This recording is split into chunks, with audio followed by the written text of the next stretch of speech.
الرحمن الرحيم الحمد لله رب العالمين صلى الله على سيدنا محمد وأهل بيته الطاهرين اللهم صل على محمد وعلى آل محمد أما بعد بسم الله الرحمن الرحیم کے موضوع پر ٹھیک ہے جی. تو اس میں آج جو گفتگو ہوگی مختصراً ہم گفتگو کریں گے. بسم اللہ جار و مجرور ہیں، آپ جانتے ہیں لفظ بسم اللہ ہے جار اور مجرور. تو اس جار مجرور کے لیے جس طرح یہ باقی جار مجرور کے لیے متعلق کی ضرورت ہوتی ہے، کیونکہ یہ کلمہ کیا ہے، خود مستقل جملہ یا کلمہ نہیں ہے بلکہ جار مجرور ہے، اور اس کے لیے متعلق کی ضرورت ہے کیونکہ جملہ غیر مستقل ہے، لفظ غیر مستقل ہے. تو اس میں اس کا متعلق کیا ہے یا آیا اس کے لیے کوئی متعلق ہے یا نہیں، اس حوالے سے مفسرین کے درمیان میں اختلاف ہے. تو اس میں سے تقریباً اس میں بنیادی 3 قول بیان ہوا ہے. صاحب تفسیر نے 3 قول کے اقوال غالباً ذکر کیا ہے. ان میں سے پہلے قول میں بات البتہ یہ قائل کون ہے، کس نے یہ کہا ہے، اس حوالے انہوں نے ذکر نہیں کیا ہے، فقط یہاں پر قول ذکر کیا ہے. ٹھیک ہے. تو پہلے قول کے حوالے سے بعض علماء نے فرمایا ہے کہ بسم اللہ جو ہے باقی قرآن کے سوروں کے ابتدا میں جو ہے وہ باقی جو ہے کلمات کی طرح نہیں ہے، جار مجرور کی طرح نہیں ہے، بلکہ یہ کام کسی بھی کام کو آپ شروع کرتے ہیں تو کام کے شروع میں ایک قسم کا عنوان اور اس کے لیے کیا ہے مقدمہ شمار ہوتا ہے. یہ لفظ کام کو شروع کرنے سے پہلے پڑھتے ہیں تاکہ یہ لفظ کیا ہو جائے، اس کام کے لیے عنوان اور کیا شمار ہو جائے، مقدمہ شمار ہو جائے. ٹھیک ہے. تو جب یہ عنوان اور مقدمہ شمار ہو جاتا ہے تو پھر اس کے لیے پھر یہ کلمہ نہیں ہے جو کہ قابل تجزیہ یا ترکیب ہو، بلکہ ایک کیا ہے عنوان ہے. لہٰذا پھر ہمیں کسی کے مسلم کے مطالعہ میں جانے کی ضرورت نہیں. اب اس کے بعد صاحب تفسیر نے فرمایا ہے کہ یہ فقط ان کا یہ دعویٰ کی حد تک ہے، لیکن اس کے لیے نہ کوئی دلیل ان کے پاس ہے، نقلاً و عقلاً، نہ عقلی کوئی دلیل ہے، نہ کوئی شرعی روایت موجود ہے جو اس سے ہم اس مدعا کو ثابت کر سکتے ہیں. اور قول ثانی میں بعض علماء نے فرمایا ہے کہ یہ لفظ بسم اللہ جو ہے یہ رمز ہے، جس طرح حروف مقطعات کی مانند، جس طرح حروف مقطعات ایک رمز الہی ہے اور اس کے ذریعے سے فقط یعنی خاص خدا کے کسی رمز کسی خاص اسم کی طرف کسی خاص صفت کی طرف اشارہ ہے. اس طرح لفظ بسم اللہ الرحمن الرحیم کا پورا جملہ بعض نے کہا ہے یا بعض نے فقط لفظ بسم اللہ کے بارے میں کہا ہے کہ یہ بھی ایک رمز ہے، اور اس کے جو معنی کیا ہے، اس کی تفصیل کیا ہے، ہر کوئی کو نہیں سمجھ سکتا ہے. ٹھیک ہے جی. اگر اب اس کو حروف مقطعات کے معنی رمز قرار دینے کی طرح میں پھر اس کے جو وہی پہلے والے کی طرح ہے کہ اس لیے پھر اس کے متعلق کی ضرورت کیونکہ یہ جار مجرور میں سے نہیں ہے بلکہ ایک غیر جار مجرور میں سے ہے، لہذا اس کے لیے کسی متعلق کی ضرورت ہے. لہذا یہ بھی پہلے والے قول کی طرح اس کے لیے کوئی دلیل نہیں ہے. اب ان میں سے جو تیسرا نظریہ ہے جو صاحب تفسیر نے اس کو ارجح کرا دیا ہے کہ راجح قول ہے، وہ یہ ہے کہ یہ بسم اللہ الرحمن الرحیم بھی کیا ہے، یہ ہم پر جو بسم اللہ ہے با جار مجرور، جس طرح باقی جار مجرور کے لیے متعلق کی ضرورت ہے، یہ بھی جار مجرور ہے، اس کے لیے بھی متعلق کی ضرورت ہے. لیکن آیا اس کا متعلق کیا ہے، کس چیز سے متعلق ہے، اس حوالے سے کیا ہے اختلاف ہو سکتا ہے. لیکن فرماتے ہیں کہ اس کی تحقیق کرنے کا کوئی عملی ثمرہ نہیں ہے کہ اس کا متعلق کیا چیز ہے. اسی وجہ سے یہاں پر صاحب تفسیر جو ہے صدر المطالعین، ملا صدر ہے نا اس کو کہا جاتا ہے، تو صدر المطالعین نے اپنے تفسیر کے اندر اس کا حوالہ کہاں دیا ہے کہ اگر کوئی اس کے متعلق کے بارے میں جاننا چاہیں تو آپ لوگ جو ہے وہ تفسیر کشاف زمخشری وغیرہ ہے نا اس کا حوالہ دیا ہے کہ وہاں دیکھ کے معلوم کر سکتے ہیں، لیکن اس نے خود اس کے بارے میں کوئی بیان نہیں دیا. اب یہاں کیا ہے صاحب تفسیر کے نظر میں اس کا متعلق کیا ہونا چاہے، وہ فرماتے ہیں کہ دیکھو کوئی بھی عمل اگر ہم عمل کو نتیجہ اور ثمرآور کرنا چاہیں، اس میں برکت حاصل کرنا چاہیں تو اس کی ابتدا اور اختتام دونوں کس کے نام سے ہونا چاہیں، کیونکہ دوام اور استمرار کس کو ہے، ہر اس فعل کو دوام اور استمرار ہے جو خدا سے منسوب ہو. جو کام خدا سے منسوب کیا جائے، خدا کے نام پہ کیا جاتا ہے، اس کام کے لیے کوئی دوام اور استمرار ہوتا ہے. لہذا کہا جاتا ہے نا کل فعل ذی بال لم یذکر بسم اللہ فہو ابتر، ہے نا، ہر کام جو انسان کسی مقصد کے تحت کر کیا جاتا ہے لیکن اس کو اللہ کے نام سے نہ کیا جائے تو پھر وہ ابتر کا معنی کیا ہے، بے نتیجہ، اس کو کوئی ثمرہ ظاہر نہیں. تو جس طرح اس کی کام کی ابتدا میں اس کو آپ بجا لائیں، اس کے آپ چاہیں اس کے دوام استمرار حاصل ہو، اور کسی کام کے آخر میں اگر آپ چاہو اس کے لیے کوئی نتیجہ برآمد ہو تو کس کے نام سے ہونا چاہیے؟ اس کو اللہ سے منسوب کر کے کیا جائے، اللہ کے نام پہ کیا جائے، یہ واضح مسئلہ ہے۔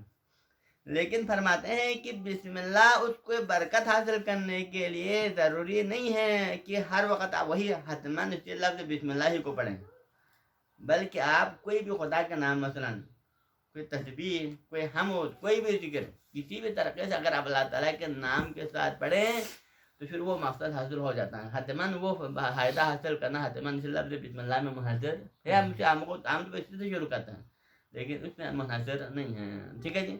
اور اس کی مثال انہوں نے دیا ہے کہ آپ دیکھو ادعیہ میں ائمہ معصومین علیہ السلام سے منقول شدہ دعاؤں میں اگر آپ دیکھیں تو بہت سارے دعاؤں میں کیا ہوا ہے، ان دعا کی شروع ڈائریکٹ انہوں نے یا تسبیح سے کیا ہے، یا تحمید سے کیا ہے، یا تحلیل و تکبیر وغیرہ سے بھی کیا ہے۔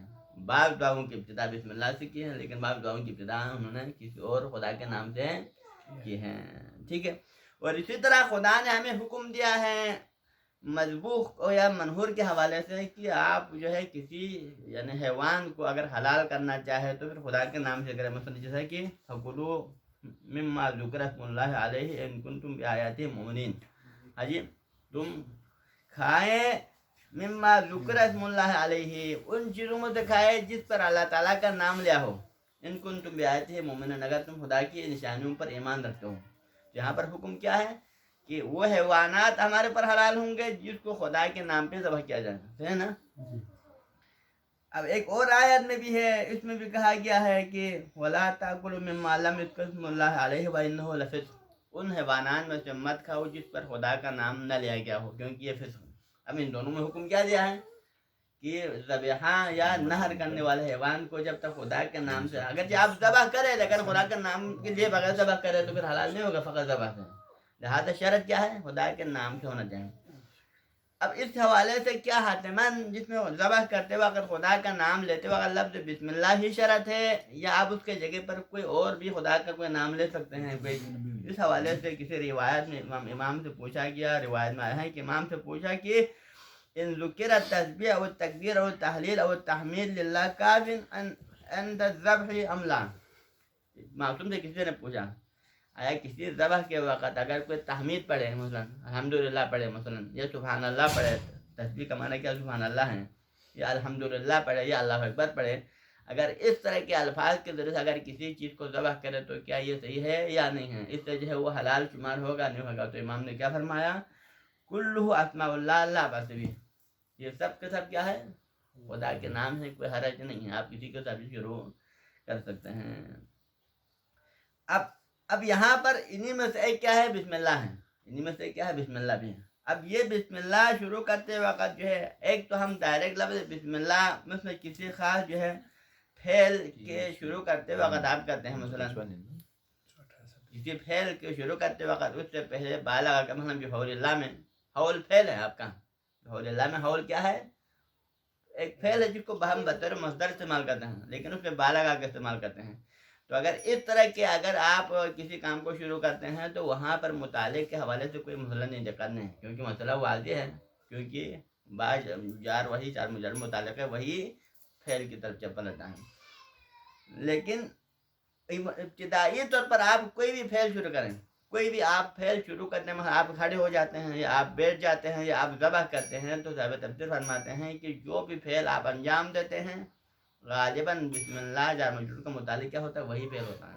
جیسے کہ آپ کھڑے ہوتے وقت بسم اللہ پڑھتے ہیں تو اس کا مطلب کیا ہے، بسم اللہ مثلاً اقوم، اگر آپ بیٹھتے ہیں تو آپ بسم اللہ پڑھتے، اس کا مطلب کیا ہوتا ہے، آپ کا مرجع کیا ہے، بسم اللہ اجلس، یہ ہے نا۔ اگر آپ ذبح کرتے وقت بسم اللہ پڑھتے تو مطلب کیا ہے، بسم اللہ الرحمن الرحیم پڑھتے سے بسم اللہ، تو جو وہی فعل جو آپ کرتے ہیں وہی فعل اس کا کیا ہوتا ہے، متعلق قرار پاتا ہے۔ یہ استعمال اول ہے۔ اور دوسرا یہ بھی ہو سکتا ہے کہ آپ کہیں کہ ان تمام صورتوں میں وہی پھیل تقدیر میں نہ رکھیں، اس کے متعلق کو وہی قرار نہ دے دیں، بلکہ آپ ان تمام صورتوں میں ایک پھیل عام کو تقدیر میں رکھیں، ایک یعنی متعلق عام جس میں ہر پھیل میں وہی تقدیر میں رکھیں، مثلا لفظ ابتدا ہو یا ابتدا، چاہے وہ اسم بھی ہو سکتا ہے، وہ پھیل بھی ہو سکتا ہے، مثلا کہ کوئی بھی پھیل شروع کرے بسم اللہ پڑھیں اور اس بسم اللہ کے متعلق آپ کیا کریں، لفظ ابتدا کو قرار دیں، ابتدا ہو بسم اللہ یا ابتدائی، یہ بھی آپ تقدیر میں رکھ سکتے ہیں، ٹھیک ہے جی۔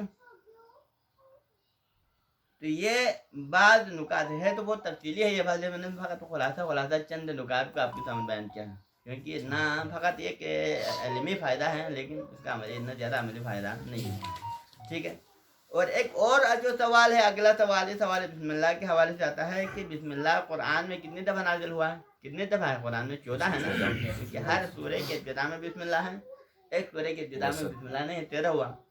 پھر سورہ نمل میں کتنے دفعہ آیا ہے؟ 2 دفعہ آیا ہے۔ مطلب یہ ہوا کہ یہ 14 دفعہ بسم اللہ آیا ہے۔ سوال یہ ہے کہ یہ 14 جو بسم اللہ آیا ہے وہ ایک ہی بسم اللہ ہے، تکرار ہوا ہے تمام میں، یا ہر دفعے میں بسم اللہ الگ الگ طریقے سے نازل ہوا ہے؟ تو صاحب تفسیر فرماتے ہیں کہ ہمارے پاس شواہد کی روشنی میں ہم ثابت کر سکتے ہیں کہ یہ بسم اللہ ہر جگہ میں الگ الگ نازل ہوا ہے۔ ہاں جی، کیونکہ پہلے زمانے میں جب نزول وحی کے زمانے میں کیا شمار ہوتا تھا؟ روایت کی روشنی میں نزول وحی کے زمانے میں بسم اللہ ہر سورے کا اختتام اور دوسرے سورے کی، یعنی جب آپ 2 سوروں کے درمیان میں فرق کرنا چاہے تو کیسے فرق کر سکتے تھے؟ بسم اللہ کی طرف، کہ جب درمیان میں بسم اللہ آ جائے تو آپ فوراً نتیجہ نکال سکتے تھے کہ یہ بسم اللہ پہلے والے آیت آخری اور پہلے والا آیت جو سورہ ہے ختم ہوا ہے، اب اگلے سورہ جہاں سے شروع ہونے والا ہے، یہ ٹھیک ہے نا۔ تو اس کا مطلب یہ ہے کہ یہ جو بسم اللہ ہے ایک مرتبہ نازل نہیں ہوا، بلکہ نزول کتنے مرتبہ ہوا ہے اس کا؟ جو 14 مرتبہ نازل ہوا ہے۔ ہاں جی، 14 مرتبہ۔ تو یہ 14 مرتبہ نازل ہو تو اس کا مطلب یہ ہے کہ لفظاً دیکھنے میں کیا لگتا ہے؟ ایک لگتا ہے، لیکن حقیقت میں اس کا معنی مختلف ہے، کیونکہ ہر سورے کے لیے کیا ہے؟ قسم کا عنوان۔ بسم اللہ گویا ہر سورے کے لیے کیا ہے؟ ایک قسم کا مقدمہ اور عنوان، اور اس کے لیے دلیل شمار ہوتا ہے۔ تو جب دلیل شمار ہوتا ہے تو پھر ہر سورے کا مضمون کیا ہے؟ سورے کا مضمون، ہر سورے کا مضمون دوسرے سورے کے مضمون سے مختلف ہے۔ تو لہٰذا اس بنا پر آپ بسم اللہ کے جو معنی ہیں اس کو بھی آپ اسی مضمون کے تحت آپ اس کی تفسیر اور معنی کر سکتے ہیں۔ ہر سورے کے اندر جو مضامین ہیں، کیونکہ یہ ابتدا میں جب آپ کے موضوع لکھتے ہیں تو اس موضوع سے پہلے کیا لگاتے ہیں؟ ایک مضمون لگاتے ہیں نا، تو اس مضمون کے مطابق جتنے بھی نکات جو ہے آپ کے اس کتابت کے اندر موجود ہیں، تو سورے کے ابتدا میں بسم اللہ کا اشارہ بھی کس کی طرف ہے؟ حقیقت میں انہی مضامین کی طرف ہے جو سورے کے اندر موجود ہیں۔ یہ ایک نقطہ ہے۔ اور دوسری بات ہے کہ اور یہ قانون ہے یہاں پر کہ بسم اللہ الرحمن الرحیم میں بنیادی طور پر 3 چیزیں استعمال ہوا ہے۔ نمبر 1 لفظ اللہ استعمال ہوا ہے۔ لفظ اللہ خدا کی اسماء میں سے کیا ہے؟ سب سے اعظم اسماء میں سے ہیں، اور اس کے ماتحت خدا کے جتنے بھی اسماء ہیں، خدا کی جتنے بھی اسماء ہیں اس کے ماتحت ضمن میں کیا ہے؟ اندر موجود ہے، اس کے مفہوم کے اندر خدا کے جتنے بھی اسماء ہیں سب اس کے اندر موجود ہیں۔ اور اس کے بعد الرحمن اور رحیم کا جو کلمہ استعمال ہوا ہے وہ بھی کیا ہے؟ یہ خدا کی رحمانیت اور رحیمیت پر دلالت کرنے والا اعلیٰ صفات میں سے ہیں، اور خدا کے جتنے بھی صفات کو آپ اس کے اندر جمع کر سکتے ہیں، گویا کہ آپ سمجھے کہ خدا کے تمام صفات جمالیہ و جلالیہ اس کے اندر پوشید ہے، اس کے اندر، ٹھیک ہے نا۔ تو اس کا مطلب یہ ہے کہ ہر سورے کے اندر، قرآن کے جتنے بھی سورہ 114 سورے ہیں، ہر سورہ کے اندر خدا کے جو ہے اسماء میں سے کوئی نہ کوئی اسم تو ہے، ہر سورے کے اندر خدا کے صفات میں سے کوئی نہ کوئی صفات تو ہیں۔ تو لہٰذا اس بنا پر اس سورے کے مضمون کے ذریعے بسم اللہ کے اس لفظ بسم اللہ اور اس میں جو ہے رحمان اور رحیم کس کا مظہر ہے؟ یہ رحمان اور رحیم اور یہ لفظ اللہ انہیں جو ہے خدا کے اس سورے کے اندر موجود صفات اور خدا کے اس سورے کے اندر موجود خدا کے اسماء کا کیا ہے؟ مظہر ہے، یہ اس کا کیا ہے؟ مظہر ہے۔ فرض کریں مثلا قرآن میں بعض صورتیں ہیں جس میں خدا کی مثال کے طور پر یعنی جمال کا اظہار ہے، مثلا خدا نے اپنے لطف و کرم و رحمت اور خدا کی جو ہے نعمتوں کا ذکر کیا ہے، تو لہٰذا خدا کی نعمتیں لطف و کرم یہ ہے خدا کی صفات کیا ہیں؟ صفات جمالیہ میں سے ہیں۔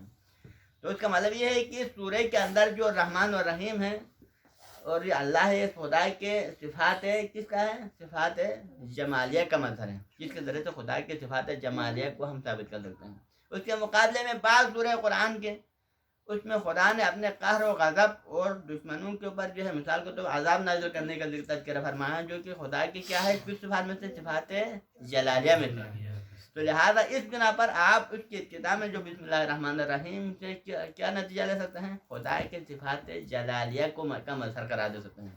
رحمان الرحیم کو خدا کی صفات جلالیہ کا مظہر قرار دے سکتے ہیں، ٹھیک ہے نا۔ تو اس کا مطلب خلاصتاً یہ ثابت کرنا چاہتے ہیں صاحب تفسیر کے بسم اللہ الرحمن الرحیم اگرچہ دیکھنے میں تمام سوروں میں کیا ہے لفظاً ایک ہے، لیکن حقیقت میں اس کا معنی ہر سورے کے لحاظ سے کیا ہو جاتا ہے بدلتا ہے، ہر سورے کے لحاظ سے اس کا معنی الگ ہوتا ہے۔ آپ اس پہلے والے سورہ کے جو بسم اللہ کا معنی وہی نہیں ہے جو بعد والے سورے کا ہے، بلکہ اس کا معنی کچھ اور ہے، تو لہٰذا مشترک کیا ہوا، مشترک لفظی ہے، اختلاف معنوی ہے، تو کیا کہہ سکتے ہیں ہم اشتراک لفظی اور اختلاف معنوی ہے، اسی کو کہتے ہیں قرآن ہے۔ اور اگر ہم فقہی نقطۂ نگاہ سے دیکھیں تو پھر یہاں پر بھی ثابت ہو جاتا ہے کہ بسم اللہ ہر سورے کے اندر والا بسم اللہ دوسرے والے سورے کے بسم اللہ سے الگ ہیں۔ یہ فقہی نقطۂ نگاہ سے دیکھیں تو ہم 2-3 پوائنٹ کے ذریعے سے ہم اس کو ثابت کر سکتے ہیں۔ وہ کیا ہے؟ پہلا شاہد یہ ہے کہ سورہ عزائم پڑھنا کیا ہے؟ حرام ہے۔ کن افراد کے اوپر حرام ہے؟ عائز کے لیے، مجنب کے لیے ان کو سورہ عزائم کا پڑھنا حرام ہے۔ تو جن افراد کے اوپر سورہ عزائم کا پڑھنا حرام ہے ان کے لیے سورہ عزائم فقط اس کے نیچے والے آیات کو پڑھنا نہیں بلکہ بسم اللہ کو پڑھنا بھی حرام ہے۔ سورہ عزائم کے شروع میں جو بسم اللہ ہے نا اس بسم اللہ کا پڑھنا بھی کیا ہے؟ حرام ہے۔ تو اس کا مطلب یہ ہے کہ یہ جو سورہ ہے سورہ عزائم یہ ہے اس کا جز ہے، ہاں جی بسم اللہ سورہ عزائم کا جز ہے، اور یہ بھی اس کے معنی کے مضامین میں شامل ہو جاتا ہے، پہلی بات۔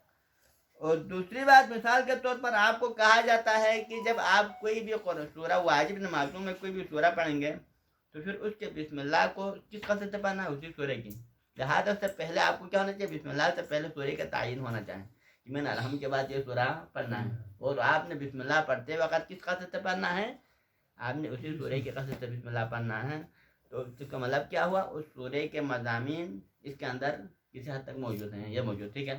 اور تیسری بات ایک اور مسئلہ یہ ہے کہ اگر آپ ایک سورے سے عدول کر کے دوسرا سورہ شروع کرتے ہیں فقہی لحاظ سے تو اس سورہ میں پھر آپ بسم اللہ کو دہرانا ہے، وہی پہلے والے بسم اللہ پر آپ نے اکتفا نہیں کرنا ہے، بلکہ آپ نے جس سورے سے عدول کر کے جس سورے کو شروع کرنا ہے اس سورے کے بسم اللہ کو بھی آپ نے کیا کرنا ہے؟ تکرار اور دہرانا ہے۔ تو لہٰذا یہ بھی کس بات کی دلیل ہے؟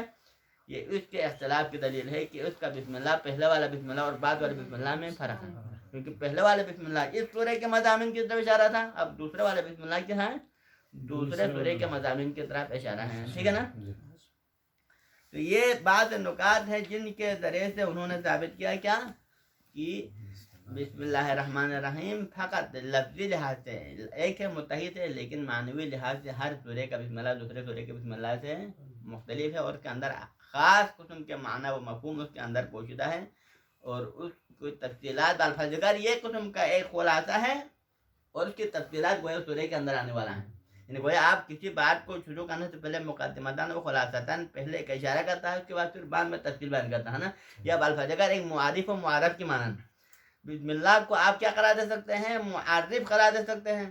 معرف و معرف میں کیا فرق ہے؟ معرف میں اجمال ہوتا ہے، معرف میں تفصیل ہوتا ہے، تو لہٰذا یہ بسم اللہ ایک قسم کا اجمال ہے، اور اس کی تفصیل کہاں آنے والا ہے؟ اس پورے سورے کے اندر بعد میں تفصیل سے آنے والا ہے، ٹھیک ہے جی۔ آج جو ہم یہاں پر بس کرتے ہیں، صلی اللہ علیہ سیدنا محمد و اہل بیتہ الطاہرین۔